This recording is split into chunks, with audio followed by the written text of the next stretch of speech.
It's 1978. Jose is 16 years old. He lives with his family on a ranch near Mar, Tulare County. It's a beautiful place, surrounded by Californian vineyards.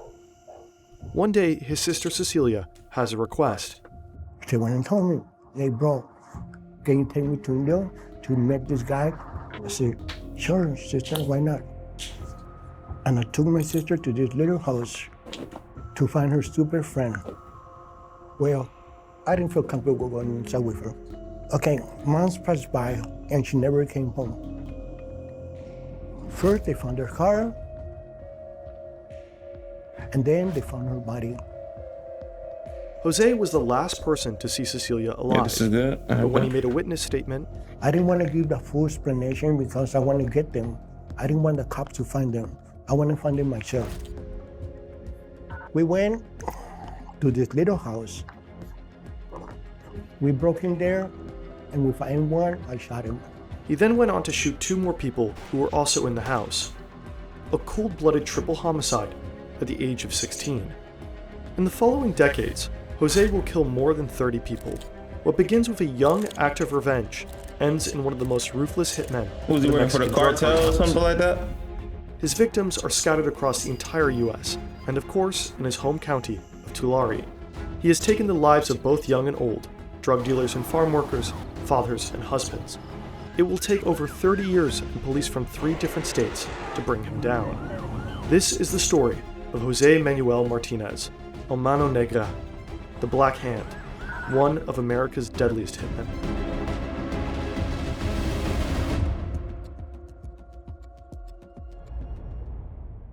We love animation and deep research, but it's expensive. That's why we have sponsors on this channel. We are grateful that the truly amazing platform Brilliant is supporting us.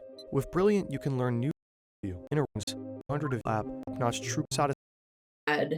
Police officers, homicide detectives, murder detectives who had dealt with him. And they all said the same thing, which is, when you meet him, he is the most charming person you will ever meet. This is Jessica Garrison, a journalist and author.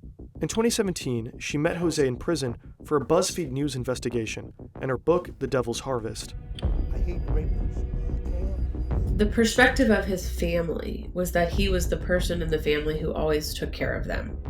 If you were in the hospital, he was the person that would come visit you. If the hospital wouldn't let you in, he was the person that would find a way to hoist children up to the window so they could wave at you. I think he was not a person who anyone who just first met him ever suspected of being a multiple murderer. How does a polite, loving family man turn into a mass murderer?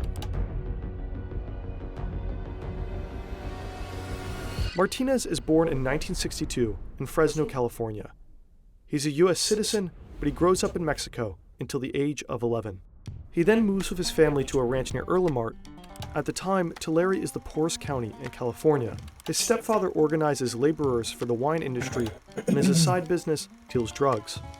At the age of 14, Martinez is sent on his first drug courier trip by bus. Later, he uses his own car. As a bilingual, US-born teenager, Martinez can easily stay under the radar of authorities. In 1977, the police raid his family's ranch. They confiscate $2.5 million worth of heroin and various weapons. Then in 1978, while his stepfather was in custody, Cecilia is murdered. Martinez said that he was a nice man until they killed his sister. Since then, he said fuck the rapers and the child molesters. So he did in 1979. His first victim is David Bedoya. A friend tells Martinez that Bedoya raped his sister. Martinez does the job for $500. His first murder for money. In 1982, he meets a man from a Mexican drug cartel, most likely Sinaloa. He only refers to him as Mr. X. Mr. X was involved in the moving of large amounts of narcotics, drugs from Mexico through California and to points beyond. And Mr. X, gave Mr. Martinez numerous jobs killing people. So Not every job for Mr. X that's how he became is a directly hitman. related to murder. Most of the time, Martinez is tasked with collecting debts from small-time drug dealers. He receives his assignment through phone calls or brief personal meetings. You know, a lot of it is sold on spec. I give you the drugs, you sell the drugs, you give some of the money back to me, right? But if you take the drugs and you don't give the money back to me, we have a problem. Then Jose Martinez would go and collect that money. Martinez does end up in jail several times. For example, in 1990 because of his drug courier activities, but he is never charged with his murders. That's weird, because his name does appear in several homicide cases going back all the way to 1979. I mean, it's fine. If you turn up in one murder case, maybe that's bad luck. 2, maybe a coincidence. 7 or 8, you gotta be like, what's happening here? In hindsight, it's difficult to understand why no one connected the dots back then. It will take many years and several victims before someone picks up Martinez's trail.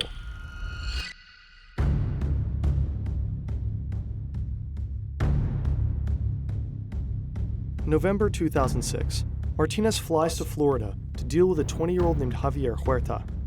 Javier is accused of stealing 10 kilograms of cocaine worth around $170,000.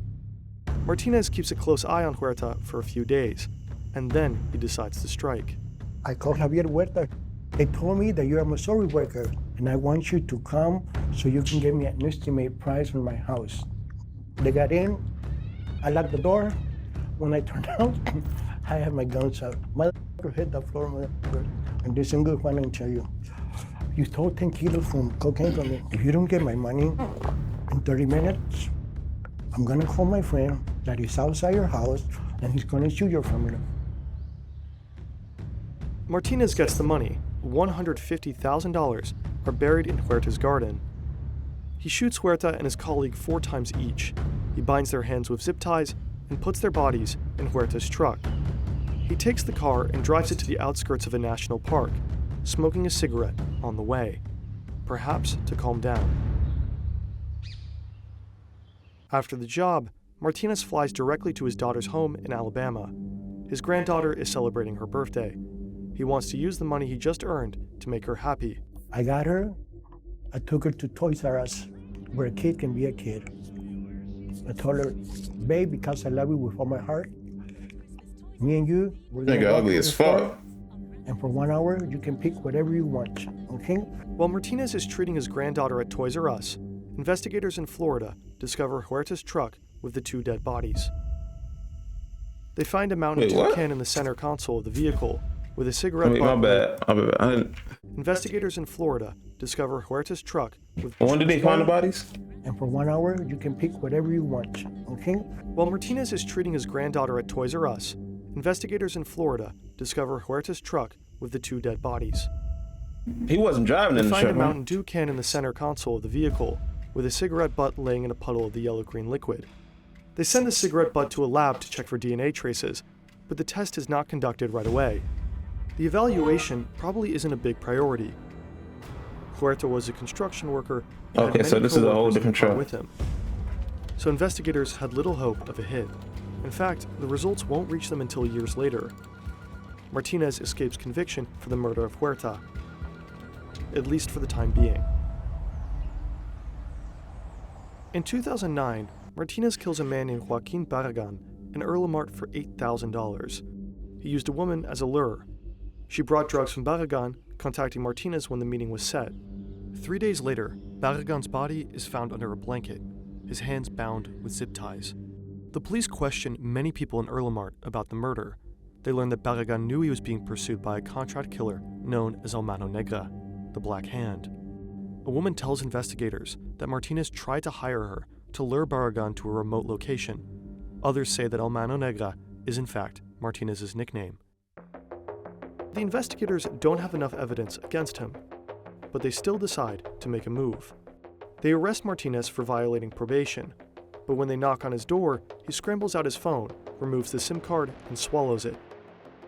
Nothing else on there can incriminate him. When the police question Martinez, he claims that everyone in Erlemart is lying, and that he didn't kill Barragan. They send him to prison anyway for violating his probation terms. When Martinez gets out of prison about a half a year later, he directly marches to the Violent Crime Division of the Tulare County Sheriff's Office. He wants his white Chevy Suburban back that the police had seized from him. Martinez agrees to answer a few questions from the police in return. He hints that he is a collector for a Mexican drug cartel from Guadalajara, and he also claims to know that Barragan was murdered, not due to debts, but because he was a rat. The investigators are suspicious. They suggest a lie detector test. These aren't technically valid ways of determining a lie, but police will still often use them for investigations. Martinez agrees. He is asked several times if he knows who killed Barragan. Martinez, of course, denies that he killed him. The lie detector's response to Martinez's answers are clear. Deception is indicated. Still, the investigators' hands are tied. Without clear evidence of a confession, they can't pin Martinez down. In the end, the black hand once again slips from their grasp. The cigarette butt is still in the lab. The police in Florida have other cases to handle, and they forgot about those bodies in that trunk. They forgot It about looks like bodies in Martinez the could just keep trunk. going on forever. But then something happens in What? Alabama.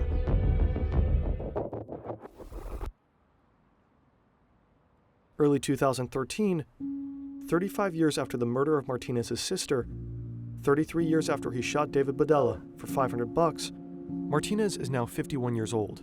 He is once again visiting his daughter in Alabama. He spends a lot of time with his grandchildren, picks them up from school, dresses them up as Disney princesses, and has spa days with them. His daughter knows he's a criminal, but she thinks he's just a smuggler who helps to bring people across the border into the US. While at her home, Martinez has an idea. He learns that a friend of his daughter's partner needs help collecting a debt. He'll help him, but in reality he just wants to learn from the friend a little bit about his daughter's partner, Jaime Romero. Is he a good guy? He meets with a friend named Jose Ruiz. In the car, Martinez asks Ruiz about his daughter's partner. Ruiz says Romero is okay, but he proceeds to call his girlfriend names and a terrible mother. He doesn't realize it's Martinez's daughter. And so Martinez decides to forgive him, realizing that we're all human on this rotating rock in the void. And naturally we can all make mistakes.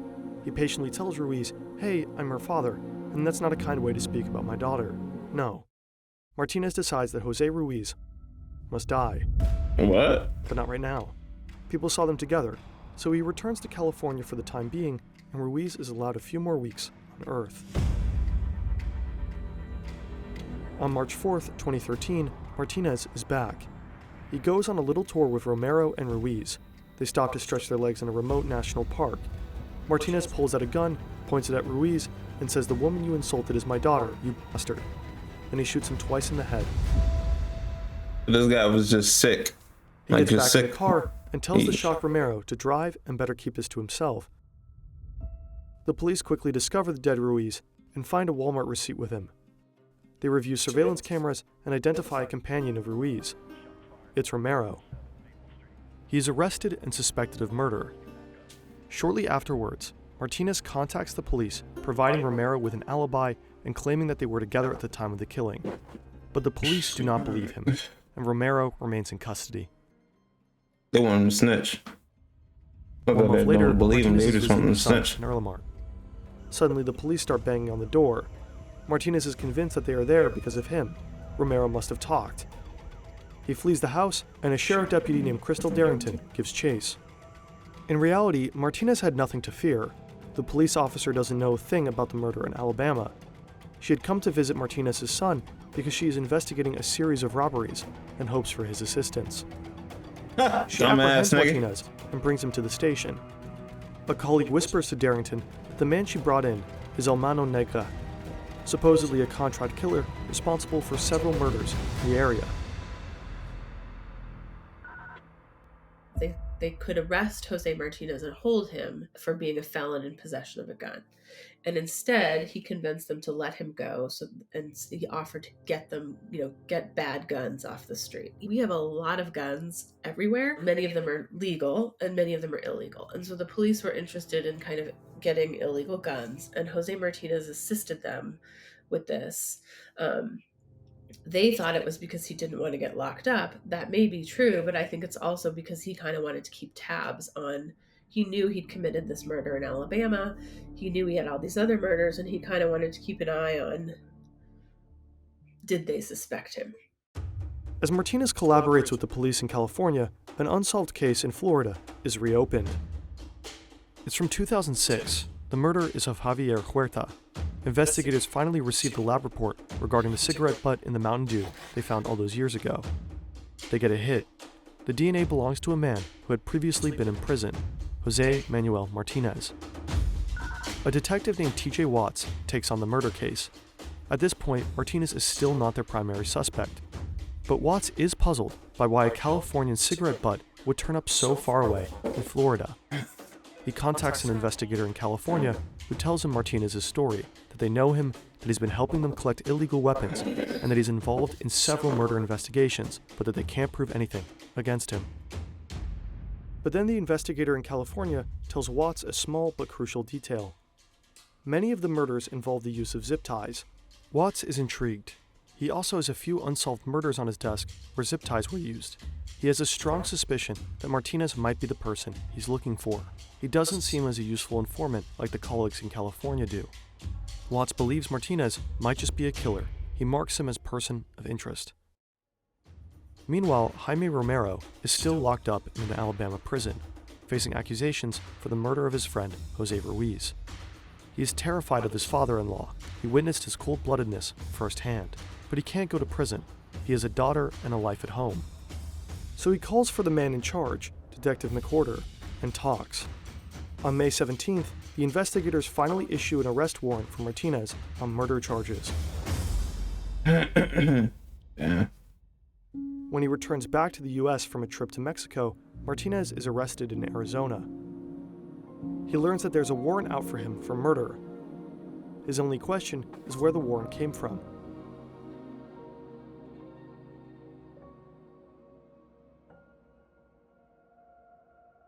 McWhorter is the first to hear about Martinez's arrest at the border. He immediately sets off for Arizona to personally bring him back. On the way back to Alabama, they talk about life, the military, and even share a pizza at the airport. McWhorter is surprised at how little Martinez seems to care about being charged with murder. Upon arriving in Alabama, they are met by Detective Watts. He too had jumped on a plane to interrogate Martinez.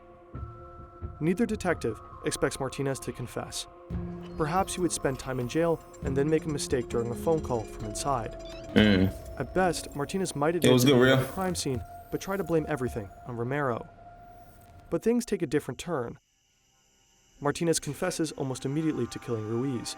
He also confesses to the murder case in Florida.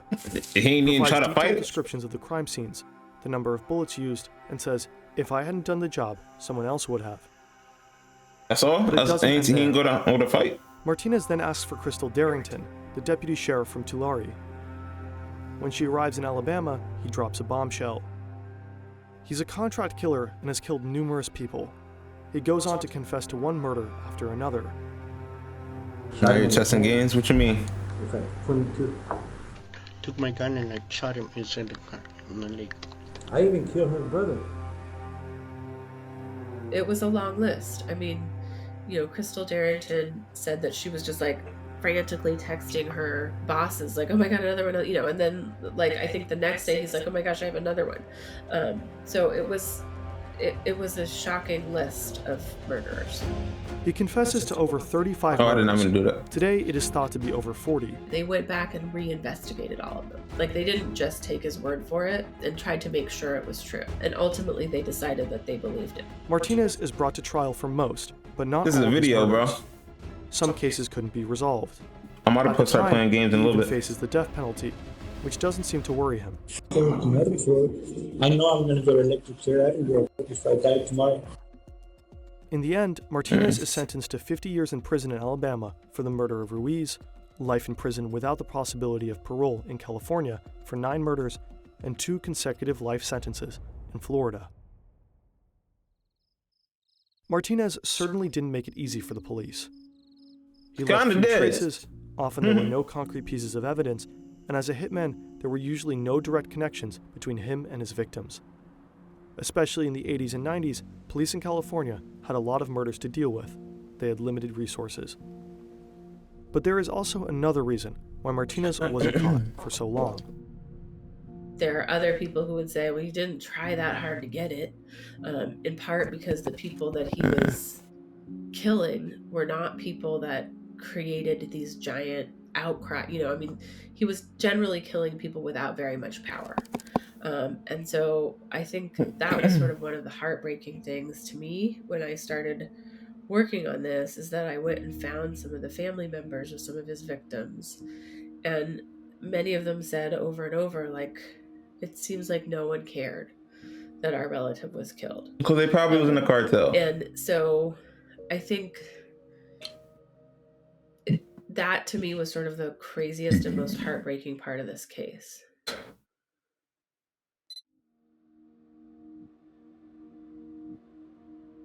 That was crazy. I could have sworn he had a whole documentary on it, like something way longer. The Hunt for Teddy Bundy.